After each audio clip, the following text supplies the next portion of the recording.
बच्चों की पैदाइश के बाद ख़वातीन के पट्ठों में खिंचाव, कमर, घुटनों, टांगों में दर्द क्यों होता है? जब वो कोई काम कर रही है, कोई वज़न उठा रही है, उसके लिए उसको एक सही पोस्चर मेंटेन कर, अपने डाइट वगैरह सही लें, अपने विटामिन सही लें। और अगर वो किसी जगह पर बैठ रही हैं, अगर काफ मसल्स पे सॉफ्ट टिश्यू रिलीज़ करें, उसको मसाज दें, किस तरह से उसको लेटना है, किस तरह से उसको चलना है, किस तरह से उसको वेट उठाना है, किस तरह से उसको बैठना है। सिर्फ हम ये नहीं कह सकते कि उसको दवाइयाँ दे दें, उसको मल्टीविटामिन्स दे दें। She needs mentally. अस्सलाम वालेकुम नाजरीन, मैं हूं आपका मेज़बान शम्सुल हक। आज के प्रोग्राम में हम बात करेंगे कि बच्चों की पैदाइश के बाद ख़वातीन के पट्ठों में खिंचाव, कमर, घुटनों, टांगों में दर्द क्यों होता है, इसकी वजूहात क्या हैं और इसका इलाज कैसे मुमकिन है। ऐसी कौन सी एहतियाती तदाबीर इख्तियार की जाएँ जिसके ज़रिए इस दर्द से बचा जा सकता है।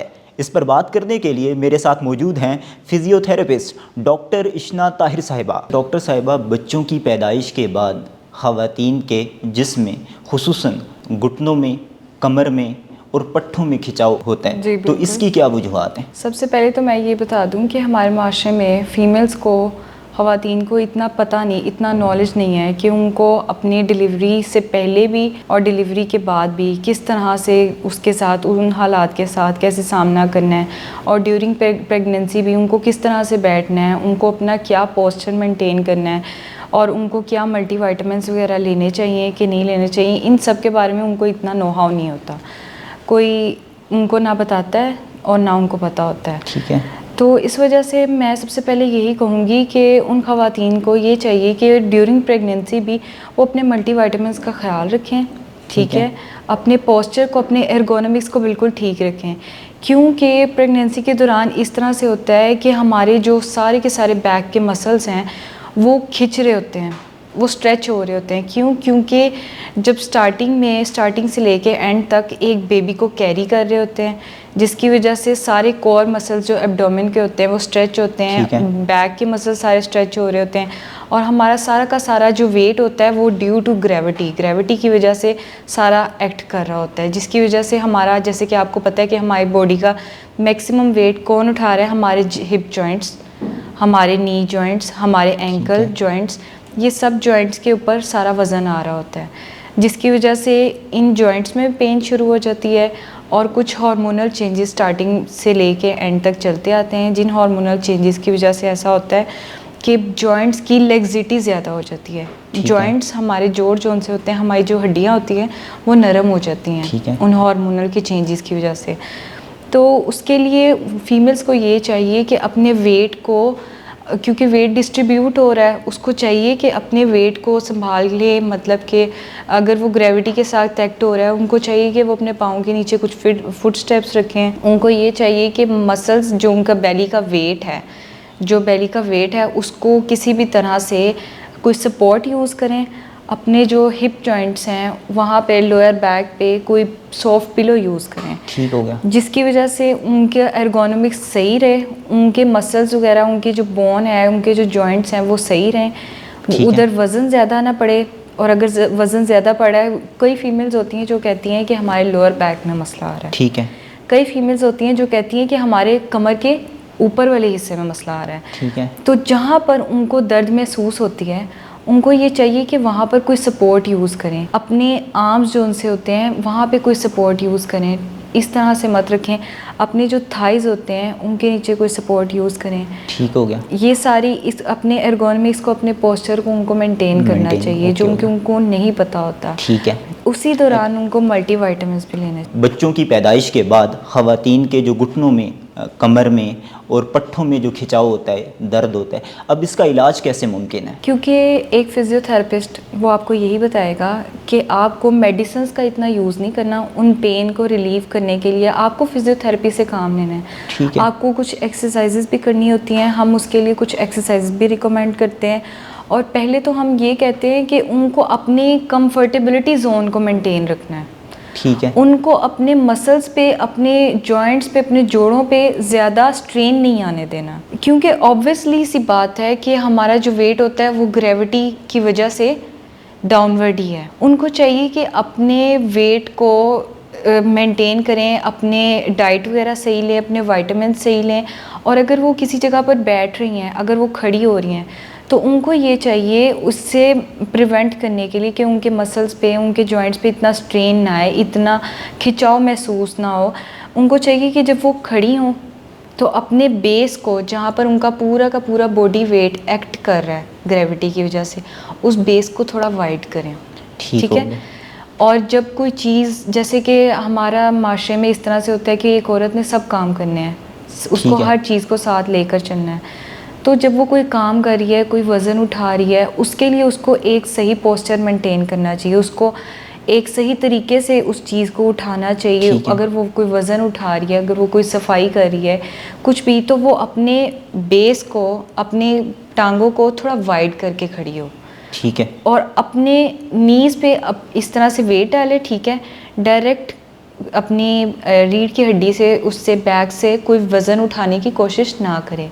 अगर वो कोई सफाई कर रही है, अगर कोई झाड़ू, कुछ भी, कोई भी इस तरह का काम कर रही है, तो उसको चाहिए कि वो इन चीज़ों को देखे, फिर उसके बाद वज़न उठाए, इन चीज़ों को फिर साथ साथ लेके चले। और अगर तो वो जो उसको पोस्चर मेंटेन रखना है, अगर वो सो के उठी है, अगर वो लेटी हुई है, तो जाहिर सी बात है कि हम हैं, जैसे हम नॉर्मल काम कर रहे हैं, उसके काम करने का पैटर्न, उसके लेटने का, हर चीज़ में मसला पेश आ रहा है। ठीक है। वो लेट के उठ रही है, वो सही तरीके से लेट नहीं सकती, वो सही तरीके से करवट वगैरह, इन सारी चीज़ों में उसको साथ में मसला पेश आएगा। ठीक हो गया। और ये आता है, तो उसको चाहिए कि जब वो लेटी हुई है, उसने उठना है, तो वो डायरेक्ट वज़न ना डाल के उठे। सबसे पहले तो वो साइड पे हो, करवट ले। ठीक है। फिर उसके बाद अपनी नीज़ को बेंड करे थोड़ा सा, फिर अपने बेड की दूसरी साइड पे टांगे लेकर जाए और फिर आराम से उठे। और अगर उसने लेटना है तो तब भी बैठे, नीज़ को फिर थोड़ा सा साइड लाइन करे। ठीक है। साइड पे करवट ले और फिर उसके बाद अपनी नीज़ को फोल्ड करे और इस तरह से सो जाए। ठीक है। उसको अपने पोस्चर को साथ में देखना है, उसको अपनी सपोर्ट को साथ में देखना है, सपोर्ट के बगैर ना बैठे। कई फीमेल्स इस तरह की होती हैं कि उनको जोड़ों में मसला होने लग जाता है। वो इस वजह से होता है क्योंकि वो कोई सपोर्ट नहीं यूज़ कर रही हैं। वो अपने मसल्स को, अगर वो बैठी हुई हैं, उनको चाहिए कि अपने थाइस के नीचे ये सपोर्ट यूज़ करें। ठीक है। चेयर सही वाली यूज़ करें, अपने बैक के पीछे कुछ पिलोज वगैरह रखें। ठीक हो गया। हर तरह से अपने आप को कंफर्टेबिलिटी जोन में रखें। ठीक हो गया। अच्छा, ऐसी कौन सी एहतियाती तदाबीर इख्तियार की जाएँ जिसके ज़रिए ख़वातीन बच्चों की पैदाइश के बाद जिस्म के दर्द से बच सकती हैं? तो उनको अपनी प्रेगनेंसी के दौरान ये चाहिए कि अपनी डाइट का ख्याल रखें।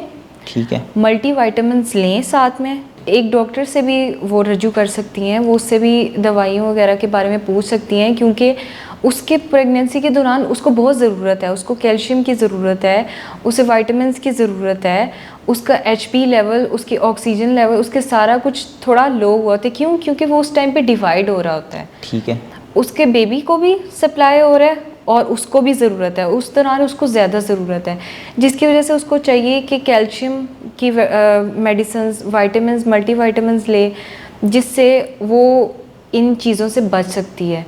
और बाकी एहतियाती तदाबीर जो मैंने अभी आपको बताई हैं कि किस तरह से उसको लेटना है, किस तरह से उसको चलना है, किस तरह से उसको वेट उठाना है, किस तरह से उसको बैठना है, सपोर्ट यूज़ करके बैठना है और किसी सॉफ्ट पिलो को रखना है। ठीक है, अपनी बैक पे, क्योंकि आपको पता है कि जैसे जैसे वेट उसका इंक्रीज़ होगा, सारा का सारा हमारे जो एब्डोमेन के कोर मसल्स होते हैं ना, एब्डोमेन के जो मसल्स होते हैं, वो ज़ाहिर है आगे की तरफ खींच रहे हैं, और कमर के जो मसल्स हैं वो आगे की तरफ आ रहे हैं, जिसकी वजह से कमर में मसला आएगा।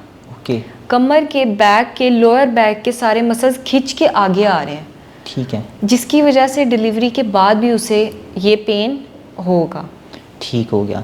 अच्छा, अमूमन अब हम इस पे बात कर लेते हैं कि घर के जो दीगर अफराद हैं वो इस औरत की कैसे मदद कर सकते हैं दर्द से बचने के लिए? वो इस तरह से हमारे माशरे में भी हम लोगों को भी ये चाहिए कि हम भी अपनी फैमिलीज़ में इस तरह से देखें, तो हमें भी उनकी हेल्प करनी चाहिए, मदद करनी चाहिए। हम इस तरह से मदद कर सकते हैं, उसके घर वाले, उस औरत के घर वाले इस तरह से उसकी मदद कर सकते हैं कि वो उसके एर्गोनॉमिक्स को, उस चीज़ को मेंटेन करें, उसके देखें, उसको पोस्चर का समझाएं। और अगर तो उसको कोई मसला आ रहा है, अगर उसके पाँव सुन्न हो रहे हैं उसको उस इन चीज़ों को देखें, उसके हाथ वगैरह उसकी मालिश कर दें, मसाज दें उसको, ठीक है, उसको फुट मसाज दें और उसके हाथ में सॉफ्ट टिश्यू रिलीज़ कहते हैं वो ठीक है। देना चाहिए। उसके जो काफ मसल्स होते हैं ना वो उस टाइम पे खिंच रहे होते हैं, ठीक वो है। सारा का सारा आपका जो वेट है, आपका जो बेबी कैरिंग वेट है, वो सारा का सारा डायरेक्टली किस पे जा रहा है, आपके बिल्कुल लोअर रीजन पे, आपके घुटनों में, आपके एंकल पे, पूरे पाँव पे, आपके हिप जॉइंट पे, ये सारा वेट वहीं पे रिएक्ट कर रहा होता है। ठीक हो गया। तो वहाँ पे आपको चाहिए कि आपको काफ मसल्स पे सॉफ्ट टिश्यू रिलीज़ करें, उसको मसाज दें और उसके एर्गोनॉमिक्स का ख्याल रखें, रेस्ट वो करे, लेकिन साथ साथ अपनी छोटी छोटी सी वॉक एक्सरसाइज भी करती रहे। ठीक हो गया। बिल्कुल उसको बेड रेस्ट पे नहीं चले जाना, ठीक है। उससे भी उसके मसल्स स्टिफ भी हो सकते हैं, उसके मसल्स ऐसा हो सकता है कि वो वर्क नहीं कर रही है, उसको उस वजह से भी मसले पेश आएंगे क्योंकि एक ही मुसलसल एक ही पोस्चर है, ठीक है, ठीक है। वो मेंटेन करती रहे, चले फिरे, ठीक है, ठीक लेटे है। रेस्ट भी अच्छा करे। ये बता दें कि कौन सी एक्सरसाइज वो करे? उसको एक्सरसाइज इस तरह से करनी चाहिए, नॉर्मल वॉक स्टार्ट करे, ठीक है। और अपने जो टांग वगैरह हैं उनको सपोर्ट सही तरीके से दे, और कुछ काफ स्ट्रेच होते हैं वो देने चाहिए। ठीक है। उसको अपने एंकल की एक्सरसाइजेस करवानी चाहिए, जो उसका फुट है ना वो परमानेंटली या ज़्यादा देर तक एक पोजीशन में ना रहे, ठीक है, वो अपने पाँव को हिलाती रहे, अपनी टांगों को थोड़ा सा हिलाती रहे, ठीक है, ठीक हो गया। ज़्यादा नहीं उसको करना चाहिए उस दौरान, प्रेगनेंसी के दौरान। ठीक है। प्रेगनेंसी के बाद वो कर सकती है, ठीक है। After 3 to 4 days, during after delivery, ठीक है, डिलीवरी के बाद उसे ये पेन, जोड़ों में दर्द, ये मसला आ रहा है, ठीक है, ठीक है। उसको ये चाहिए कि अगर तो कोई नॉर्मल डिलीवरी है तो उसको 3 से 4 या हद 5 दिन बाद उसको नॉर्मल वॉक स्टार्ट कर देनी चाहिए, ठीक है। ठीक है, ज़्यादा देर तक के लिए ना चले फिरे, ठीक है, थोड़ी देर के लिए 5-6 मिनट के लिए, 10 मिनट के लिए उसको वॉक करनी चाहिए, उसे उठना चाहिए, उसे नॉर्मल कामों पे आ जाना चाहिए ठीक हो 3 गया। से 4 दिनों के बाद। ठीक। और अगर तो वो है कोई सी सेक्शन, उसके बाद उसको चाहिए कि वो 1 हफ्ते के बाद स्टार्ट करे।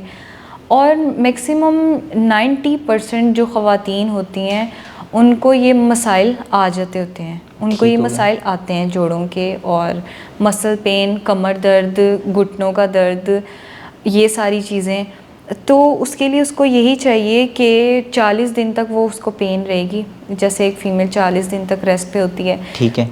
लेकिन एज सच उसको रेस्ट वो करे, लेकिन ठीक अपनी है। मूवमेंट्स को बरकरार रखे, ठीक हो गया। अपनी वॉक को बरकरार रखे साथ ठीक साथ। हो गया। अच्छा ये जो बच्चों की पैदाइश के बाद जो बॉडी में पेन होता है ख़वातीन का, अच्छा इसको क्या सारी ज़िंदगी मैनेज करना पड़ता है या ये मुकम्मल तौर पे ख़त्म भी हो सकता है? ये मुकम्मल तौर पर ख़त्म भी हो सकता है। अच्छा। परमानेंट पेन नहीं है ये, ठीक है। क्योंकि वो सिर्फ होगी उसके पोस्टमार्टम कहते हैं, पोस्टमार्टम कहते हैं कि डिलीवरी की दिन से लेकर आने वाले 40 दिन ठीक तक, है। वो हम कह देते हैं उस ड्यूरेशन को, उस वक्त को हम कहते हैं पोस्टमार्टम।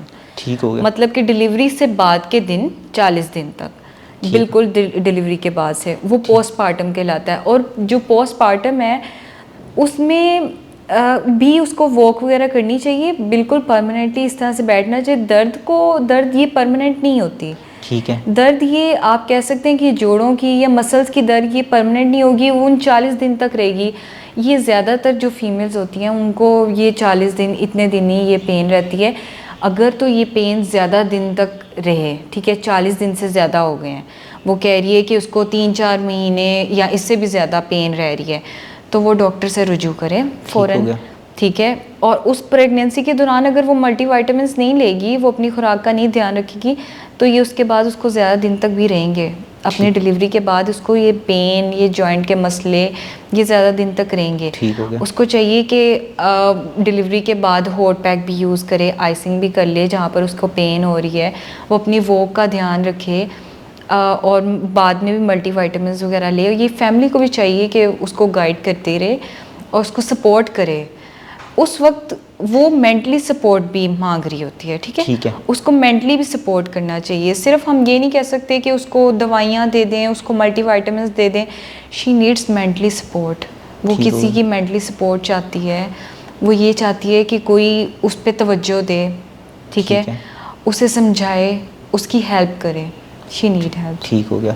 डॉक्टर इशना ताहिर साहिबा, प्रोग्राम में शिरकत के लिए आपका बहुत शुक्रिया। मैं उम्मीद करता हूं कि ये प्रोग्राम हमारे नाजरीन के लिए इंतहाई मुफीद साबित होगा। अगले प्रोग्राम तक दीजिए इजाज़त। अल्लाह हाफिज़।